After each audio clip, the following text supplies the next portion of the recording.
दिल्ली के जंतर मंतर में धधक रही आग का धुआं देश के ज्यादातर शहरों में पहुंच गया है।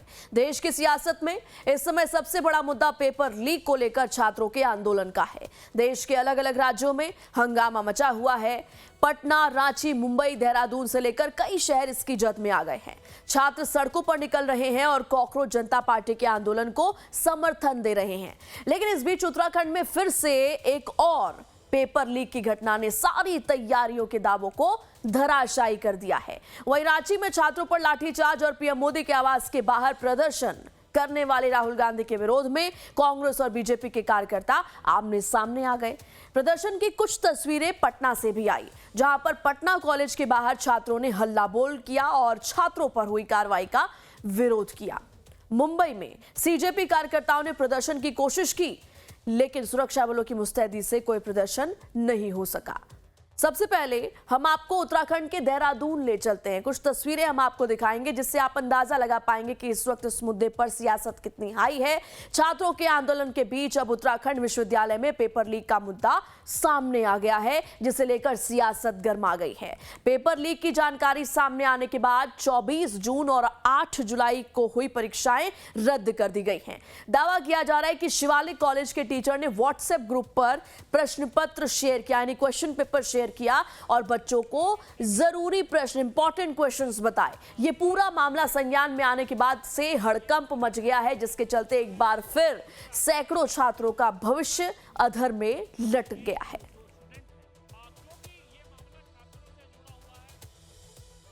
पूरे डिजिटलाइज होते हैं और एक मामला हमारे संज्ञान में आया जो कि शिवालिक कॉलेज में पेपर हुआ और उसमें केवल 22 बच्चे थे। इलेक्टिव पेपर था। उसका एक बच्चे की कंप्लेन आई कि पेपर आउट हुआ है।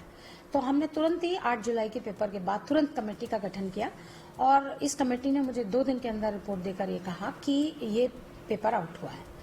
तो हमने इसका प्रिकॉशन लेते हुए तुरंत ही उस पेपर को निरस्त किया और उस टीचर को हमने कार्रवाई के लिए डाला कि इसको हम अपने कोई भी एग्जाम प्रोसेस में अगले 7 सालों तक इन्वॉल्व नहीं करेंगे। ये जब कोई घटनाक्रम होता है, 8 तारीख को हमको पता चला 8 जुलाई के पेपर, उसके बाद हमारी कमेटी बैठी, हम पूरा एक प्रोसेस में जाकर के पूरा करते हैं।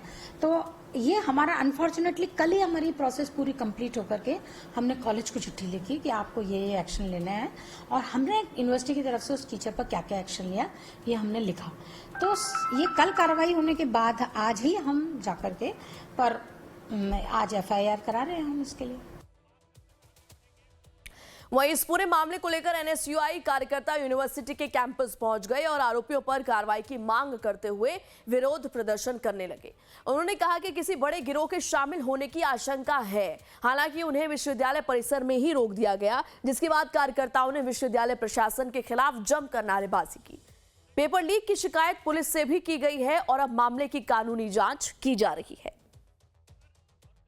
देश की राजधानी दिल्ली से लेकर पूरे देश में इस समय जो सबसे बड़ा मुद्दा है वो है छात्रों का आंदोलन, जिसको लेकर अब कहीं ना कहीं राजनीति भी गर्मा रही। लेकिन उसकी दूसरी तरफ अगर हम बात करें, उत्तराखंड में पेपर लीक का एक मामला सामने आया है। मैं दिखाना चाहूंगा, ये वीर माधव सिंह भंडारी उत्तराखंड प्रौद्योगिक विश्वविद्यालय यानी वीर माधव सिंह भंडारी उत्तराखंड टेक्निकल यूनिवर्सिटी है, जिसमें 8 जुलाई को एक पेपर हुआ था और वो पेपर लीक हो गया। एक शिवालिक कॉलेज है यहाँ का, जहाँ पे 8 जुलाई को जो परीक्षा होनी थी मैकेनिकल की, उसका पेपर पहले ही एक टीचर द्वारा लीक कर दिया गया था।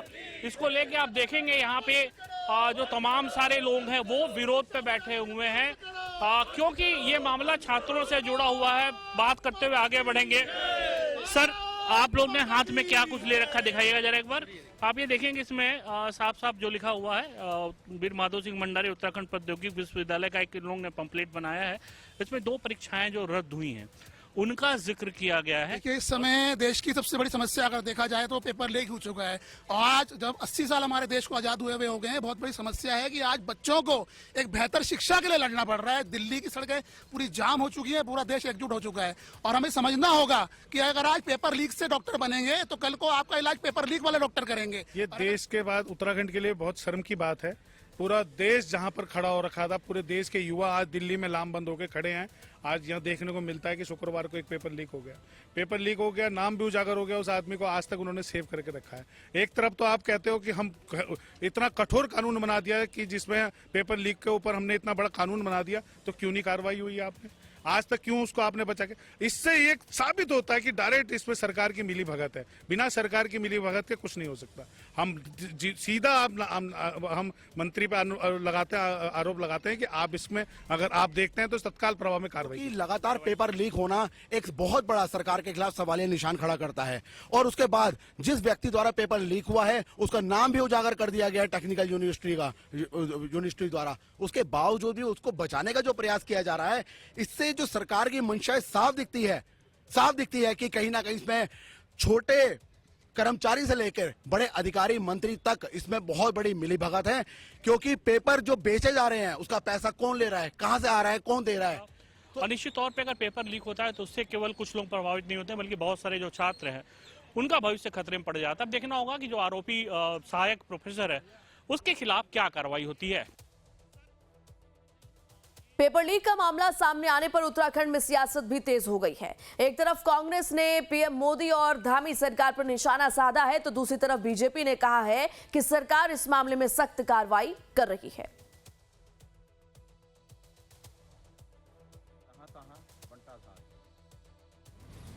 सहकारिता विभाग, चिकित्सा विभाग और उच्च शिक्षा विभाग की अपार असफलता और बंटाधार करने के बाद अब संतों ने टेक्निकल शिक्षा में आकर वहां भी बंटाधार कर दिया। आज टेक्निकल यूनिवर्सिटी का पेपर लीक हो गया उत्तराखंड में, और छात्रों की उम्मीदें एक बार फिर धराशायी हुई। इससे पहले उच्च शिक्षा विभाग का क्या हाल किया, स्वास्थ्य विभाग का क्या हाल किया, सहकारिता विभाग का क्या हाल किया, ये उत्तराखंड की जनता से छुपा हुआ नहीं है। पेपर लीक का मामला निश्चित रूप से हम सब के लिए चिंता का विषय है। सरकार ने उस मामले में बहुत गंभीरता से उत्तराखंड की पेपर लीक घटना के बाद अब हम बिहार की राजधानी पटना की तस्वीरें दिखाते हैं, जहां पर दिल्ली में छात्रों पर लाठीचार्ज की घटना के बाद पटना कॉलेज के बाहर छात्रों का हुजूम उमड़ पड़ा और उन्होंने प्रदर्शन शुरू कर दिया। पेपर लीक और शिक्षा मंत्री धर्मेंद्र प्रधान के इस्तीफे की मांग को लेकर छात्रों ने हल्ला बोल दिया। प्रदर्शन को देखते हुए भारी संख्या में बिहार पुलिस, एसएसबी और सीआईएसएफ के जवान को तैनात किया गया है। छात्रों की मांग है कि 20 जुलाई को छात्रों पर जो लाठीचार्ज हुआ उसके खिलाफ न्यायपूर्ण कार्रवाई की जाए।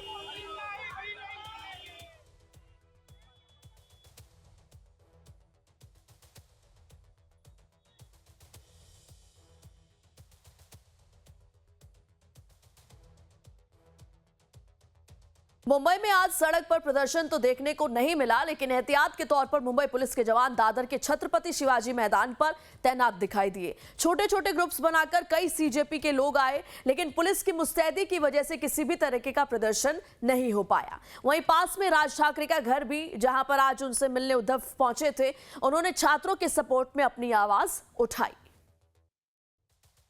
इस वक्त मैं दादर के छत्रपति शिवाजी मैदान के बाहर हूं और इस वक्त मैं आपको दिखाता हूं कि थोड़ी देर पहले यहां पर कुछ जो प्रोटेस्ट करने वाले हैं लड़के वो आए थे, लेकिन आप ये देखिए कि कुछ ही मीटर आगे जो है वो राज ठाकरे का घर शिव तीर्थ भी है। आज सुबह पीसी भी हुई और आप देखिए यहाँ पर पुलिस फोर्स जो है वो यहाँ पर मौजूद है, ताकि अगर कुछ स्टूडेंट या प्रोटेस्ट करने वाले यहाँ आते भी हैं तो उनको जो है इस जगह से कम आज के लिए रोका जाए, क्योंकि अभी फिलहाल परमिशन जो है उन्हें प्रोटेस्ट करने की नहीं है, लेकिन फिर भी कुछ अलग अलग ग्रुप में यहाँ पर पहुंच रहे हैं। और हमने देखा कि कुछ यहाँ पर कुछ मीडिया कर्मी थे जिनको कि उन्होंने जो है वो ट्रोल भी किया और उसके बाद ट्रोल करके इस साइड की तरफ निकल गए। फिलहाल अभी पुलिस की भारी बंदोबस्त है, यहाँ पर पुलिस जो है वो तैनाती है पूरे इलाके में, और जो भी कुछ प्रोटेस्ट करने वाले सेंसिबल लोग भी हैं जो बातचीत कर रहे हैं, पर उनके साथ में कुछ ऐसे भी लोग हैं जिन पर जो है वो ऐसा है कि वो मीडिया कैमरे देख करके थोड़ा सा जो है ज़्यादा उत्साहित हो जा रहे हैं आजकल। तो ये भी चीज़ें देखने को मिल रही हैं। फिलहाल मुंबई पुलिस जो है वो अलर्ट पर है। और दादर शिवाजी पार्क में कल हमने देखा कि जो राज ठाकरे हैं, उनके जो सुपुत्र हैं अमित ठाकरे, आदित्य ठाकरे, सब आज मौजूद थे और जो लोग हैं वो भी यहाँ पर पहुंचे थे अपनी अपनी बात रखने के लिए। तो अब संडे को यानी इतवार को ठाकरे ब्रदर्स की तरफ से एक बड़ा मोर्चा निकाला जाएगा, ये बात सामने आई है। और उससे पहले आप देखिए कि मुंबई में प्रोटेस्ट को लेकर अलग अलग जगहों से अलग अलग तस्वीरें आ रही हैं, लेकिन आज थोड़ी तस्वीरें कम थी, लेकिन मुंबई पुलिस जो है वो हर जगह तैनात नजर आई। वहीं झारखंड की राजधानी रांची का हरमू इलाका भी उस समय रणक्षेत्र में तब्दील हो गया जब बीजेपी प्रदेश कार्यालय के घेराव के लिए पहुंचे कांग्रेस कार्यकर्ताओं और बीजेपी समर्थकों के बीच जबरदस्त टकराव हो गया। बढ़ते विवाद को देखते हुए पुलिस ने पहले से ही हरमू चौक से बीजेपी दफ्तर तक कई स्तरों पर बैरिकेडिंग कर भारी पुलिस बल तैनात कर रखा था। दोनों पक्षों को करीब 100 मीटर की दूरी पर रोका गया, लेकिन नारेबाजी के बीच माहौल अचानक गर्मा गया। आरोप है कि दोनों ओर से एक दूसरे पर टमाटर, अंडे और पानी की बोतलें फेंकी गई, जिससे अफरा तफरी मच गई। इसके बाद बीजेपी और कांग्रेस कार्यकर्ता बैरिकेडिंग की ओर बढ़ने लगे और आमने सामने जा पहुंचे। हालात बिगड़ते देख पुलिस ने पहले दोनों पक्षों को समझाने की कोशिश की, लेकिन जब कंट्रोल करना मुश्किल होने लगा तो पुलिस ने लाठीचार्ज कर प्रदर्शनकारियों को पीछे हटाया। सड़क पर बिखरे टमाटर, टूटी बोतलें और पत्थर घटनास्थल पर हुए बवाल की तस्वीर बयां कर रहे हैं। घटना के बाद पूरे इलाके को पुलिस छावनी में तब्दील कर दिया गया है। इस वक्त झारखंड की राजधानी रांची का जो हरमू इलाका है वह अपने आप में कई सारी चीजों को एक साथ बयां कर रहा है।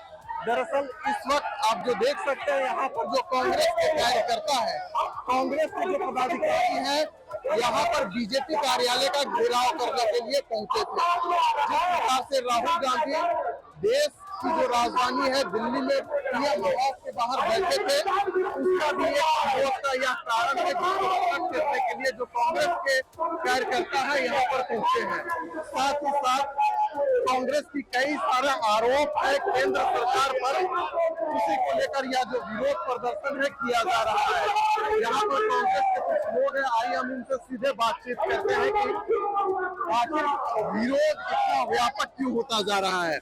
अच्छा ये बताइए कि आज आप लोग सारे लोग यहाँ पर इकट्ठा हुए हैं, कल बीजेपी के जो कार्यकर्ता है कांग्रेस कार्यालय का घेराव किया गया था, आज आप लोग यहाँ पर पहुंचे हैं, क्या मुख्य कारण? मुद्दा एक ही है, धर्मेंद्र प्रधान का इस्तीफा और छात्र छात्राओं के साथ अन्याय और उनके ऊपर जो FIR किया गया है वो FIR वापस लेना और छात्र छात्राओं का भविष्य सुरक्षित करने के लिए इस देश के युवाओं के साथ उनकी आवाज बनकर खड़े हैं हम। और जब तक ये अंधी बहरी गूंगी सरकार छात्राओं का और छात्रों का भविष्य सुरक्षित नहीं करती, हम उनके लिए लड़ते रहेंगे और उनके साथ कंधे से कंधा मिलाकर चलते रहेंगे। ये गोडसे के लोग और ये जनरल डायर के लोग आज के युवाओं के हाथों में कलम नहीं हथियार कमाना चाहते हैं ताकि इनका हिंदुत्व का एजेंडा पूरा हो। वो एजेंडा इस देश में छात्रों ने नकार दिया है, इसलिए लाखों छात्र दिल्ली के सड़कों पर धरने पर बैठे हुए हैं, लोकतांत्रिक तरीके से विरोध कर रहे हैं और नरेंद्र मोदी उन्हें पिटवा रहे हैं, उन पर गोलियां चलवा रहे, छात्राओं के अस्पताल पर हाथ डाला जा रहा है, उन्हें मोलेस्ट किया जा। एक बार फिर से आप सभी का बहुत बहुत स्वागत लाइव टाइम्स पर। दिल्ली के जंतर मंतर पर प्रदर्शन पर बैठे छात्र एक बार बड़ा प्रदर्शन करने जा रहे हैं। उन्होंने इसके लिए पूरे देश से समर्थन मिल रहा है। जो लोग राजधानी पहुंच नहीं पा रहे हैं वो अपने अपने तरीके से सपोर्ट कर रहे हैं। ऑनलाइन खाना प्रदर्शनकारी छात्रों के लिए भेज रहे हैं। वहीं बीते बुधवार को हुई घटना के बाद सुरक्षा बलों की तैनाती बढ़ा दी गई है। साथ ही 16 मेट्रो स्टेशन अभी भी बंद हैं, जिसका खामियाजा आम लोगों को भुगतना पड़ रहा है। वहीं पुलिस ने कुछ ऐसे वीडियोस भी जारी किए हैं जिसमें सरकारी संपत्ति को नुकसान पहुंचाते हुए कुछ आंदोलनकारी दिखाई दे रहे हैं। जंतर मंतर से उठी आग की आंच संसद भवन तक जा पहुंची है। न सिर्फ संसद तक बल्कि उस सरकार के कानों में उन नारों की आवाज भी गूंज रही है जो शिक्षा मंत्री के इस्तीफे की मांग को लेकर अभी भी जंतर मंतर पर अड़े हुए हैं। संसद मार्च के समय हुई कार्रवाई के बाद एक बार के लिए लोगों को लगा कि शायद आंदोलन की रफ्तार धीमी होगी, लेकिन प्रदर्शन स्थल पर फिर से उमड़ रही ये भीड़ बता रही है कि अभी भी वो अपनी मांगों को लेकर अडिग हैं। इस बीच बीते बुधवार की रात एक बार फिर प्रदर्शनकारी और पुलिस के बीच झड़प देखने को मिली। टॉलस्टॉय मार्ग पर गहमा गहमी के बाद छात्रों पर कार्रवाई की गई। इस दौरान वहां पर पहुंची हमारी संवाददाता शालिनी झा ने उन स्टूडेंट से बात की जो उस समय मौजूद थे, वहां पर मौजूद थे और घटनास्थल के हालात को करीब से समझने की कोशिश की। पेपर लीक को लेकर पिछले 1.5 महीने से इसी तरीके से दिल्ली के जंतर मंतर पर कॉकरोच जनता पार्टी प्रदर्शन कर रही है, लेकिन 20 जुलाई को वो दिन था जब संसद चलो मार्च निकालने का आह्वान किया गया था। उस दिन हमने देखा कि लाखों की संख्या में दूर दराज से इस प्रोटेस्ट को समर्थन देने के लिए छात्र पहुंचे हुए थे। देश के अलग अलग राज्यों से, अलग अलग कोने से यहाँ पर छात्र केवल उन शर्तों को लेकर या उस उम्मीद को लेकर आए हुए थे जो लगातार पिछले 1.5 महीने से यहाँ पर जिसके लिए प्रदर्शन किया जा रहा है, वो ये कि एजुकेशन सिस्टम में बदलाव हो, नीट पेपर लीक को लेकर कार्रवाई हो और साथ ही एजुकेशन मिनिस्टर, शिक्षा मंत्री धर्मेंद्र प्रधान का इस्तीफा हो। अब पिछले अगर आप जिस दिन से पार्लियामेंट का संसद चलो मार्च हुआ है उसके बाद से लगातार हमने देखा है कि किस तरीके से यहाँ पर पहले के मुकाबले जो बच्चे हैं और समर्थक हैं और ज़्यादा बड़ी संख्या में यहाँ पर आ रहे हैं। हालांकि 2 दिनों की तस्वीर ऐसी भी देखी गई जब समर्थकों और पुलिसकर्मियों के बीच में झड़प भी देखी गई, लेकिन बच्चे जो हैं और समर्थक है उनका हौसला टूटा हुआ नज़र नहीं आया। जी, मैं कॉलेज ड्रॉप करके आया हूँ एंड मैं इधर आया था 19 को 20 वाला प्रोटेस्ट ज्वाइन करने एंड मैं जिस दिन आया उसी दिन काफ़ी वायलेंस हुआ, काफ़ी आपने देखा इंस्टिगेशन हुआ पुलिस के द्वारा एंड वो सब हुआ। उस दिन से अब तक मैं इधर ही हूँ। हमको तो ऐसा लगता है यहाँ लंबा बैठना पड़ेगा क्योंकि 1 महीना बीता जा रहा है, अभी तक इस्तीफा के बारे में नरेंद्र मोदी जी कुछ कह नहीं रहे हैं। अब उनको इस्तीफा देना, ऐसा क्या है धर्मेंद्र प्रधान जो इसको इस्तीफा नहीं दिला रहा है? अच्छा, रात में क्या हुआ था या रात में भी तस्वीरें आई? शांति प्रदर्शन कर रहे थे, अचानक से पुलिस उधर से लाठीचार्ज करने लगा, लाठीचार्ज करके बम फेंक, आंसू गैस फेंकने लगा वहाँ। यानी कि एक तरफ सरकार जो है वो सदन में भी चर्चा कराना चाहती है, दूसरी तरफ जो मांगे हैं छात्रों का, जो यहाँ पर प्रदर्शन कर रहे हैं छात्र हैं, जो सीजेपी है, वो मांग बहुत क्लियर है कि जिस तरीके से छात्रों की जान गए, उनके परिवारों को या तो सरकारी नौकरी दिया जाए, 1 करोड़ का मुआवजा दिया जाए और इसके साथ साथ सबसे अहम जो उनकी शर्त है ये कि धर्मेंद्र प्रधान का इस्तीफा हो। अब इसको लेकर लगातार नई नई बातें निकल कर सामने आ रही हैं क्योंकि सीजेपी की तरफ से साफ कह दिया है कि जेपी नड्डा से अब उनके आवास पर बात नहीं होगी। अगर उन्हें बात करनी है तो वो जंतर मंतर आए और जिस तरीके की शर्तें इन दिनों रखी गई हैं सीजेपी की तरफ से, उसमें अहम ये हो जाता है कि क्या वाकई में सरकार झुकेगी या ये जो संघर्ष इन दिनों इन छात्रों का चल रहा है वो और लंबा होगा। फिर से भड़की हिंसा के बाद आलम यह है कि सेंट्रल दिल्ली में सुरक्षा और बढ़ा दी गई है, वहीं जंतर मंतर पर भी पुलिस और अन्य सुरक्षा बलों की तैनाती ज्यादा की गई है। से इसी जंतर मंतर पर नीट पेपर लीक को लेकर लगातार कॉकरोच जनता पार्टी और उसके समर्थक धर्मेंद्र प्रधान के इस्तीफे के लिए यहाँ पर डटे हुए हैं, बैठे हुए हैं। 20 जुलाई को फैसला किया गया था कि जिस दिन मॉनसून सत्र का पहला दिन होगा उस दिन संसद चलो मार्च जो है वो निकाला जाएगा, जिसको लेकर लाखों की संख्या में लुटियन जोन में बच्चे और समर्थक यहाँ पर पहुँचे हुए थे। पिछले 3 दिनों से जो राजधानी दिल्ली की हालत है वो बहुत ज़्यादा ख़राब है क्योंकि जो तस्वीरें निकल कर सामने आ रही हैं उसमें हमने देखा कि कैसे भीड़ में शामिल कुछ लोग उग्र होते हुए नजर आए, जहां पर रैपिड एक्शन फोर्स और दिल्ली पुलिस के कर्मियों को जो है वो जख्मी किया गया, मारा गया। हालांकि उन पर भी लाठीचार्ज की गई और अब आलम यह है कि आज एक बार फिर से 16 मेट्रो स्टेशन को बंद कर दिया गया और इसके साथ साथ एक बार फिर से दिल्ली के जंतर मंतर की जो सुरक्षा है वो बढ़ा दी गई है। यहाँ हम आपको दिखा रहे हैं कि सुरक्षा बल जो है तैनात कर दिए गए हैं, बैरिकेडिंग अभी भी हटाई नहीं गई है और साथ साथ अगर आप वो टेंट वाला इलाका देखें जहाँ पर जो अभिजीत दीप के और उन जो बड़े लोग हैं वो वहाँ पर बैठे हुए हैं, उस टेंट में ही जो लगाई गई है जगह, इसके साथ साथ दिल्ली पुलिस यहाँ पर 24 घंटे इसी तरीके से नज़र आ रही है। और फिलहाल आपको दिखाएं कि पेट्रोलिंग भी की जा रही है और चूँकि कई तस्वीरें ऐसे निकल कर आई, कई वीडियोज़ ऐसे सामने आए जहां पर पुलिस कर्मियों को हमने देखा कि किस कदर जो है वो उन पर हमला किया गया है। कई पुलिसकर्मी आरएमएल में ज़ख्मी हालत में जो है वो भर्ती कराए गए हैं और कल रात के 8 बजे के करीब भी यहाँ पर जो हाथापाई है वो देखने को मिली थी और पुलिसकर्मियों पर जो है वो जो है उन्हें मारा पीटा गया था। इस पूरे रास्ते में जो है वो दिल्ली पुलिस की टीम और अन्य सुरक्षा बलों की टीम जो है वो नजर आएगी। यानी कि जिस तरीके से राजधानी दिल्ली में इन दिनों सुरक्षा के लिहाज से हालात बहुत ज़्यादा बदले और ख़राब नज़र आ रहे हैं, तस्वीर और हालात ना बदलें ग्राउंड पर। इसलिए लुटियन जोन की अगर बात करें तो जहां एक तरफ मेट्रो बंद रखने का फैसला किया गया है, इसके साथ साथ मेट्रो के बाहर भी सुरक्षा कर्मियों की तैनाती कर दी गई है और पूरे लुटियन जोन में दिल्ली पुलिस के साथ साथ अन्य सुरक्षा बलों को लगा दिया गया है ताकि दिल्ली में किसी भी तरीके से कोई उपद्रवी ना घुस पाए और ना ही यहाँ की ग्राउंड रियलिटी और ग्राउंड तस्वीर जो है वो खराब हो पाए। वहीं अगर बात करें यातायात की तो कल भी कुल 16 स्टेशन मेट्रो स्टेशन बंद थे और आज भी 16 मेट्रो स्टेशन को बंद रखा गया है। इसके बाद क्या है आलम, जायजा लिया हमारे संवाददाता प्रशांत त्रिपाठी ने, देखिए उनकी रिपोर्ट। दिल्ली के जंतर मंतर में हो रहे लगातार विवादों के बाद से 16 मेट्रो स्टेशनों को बंद कर दिया गया है। आपको बता दें कि इस समय हम सुप्रीम कोर्ट मेट्रो स्टेशन के सामने हैं।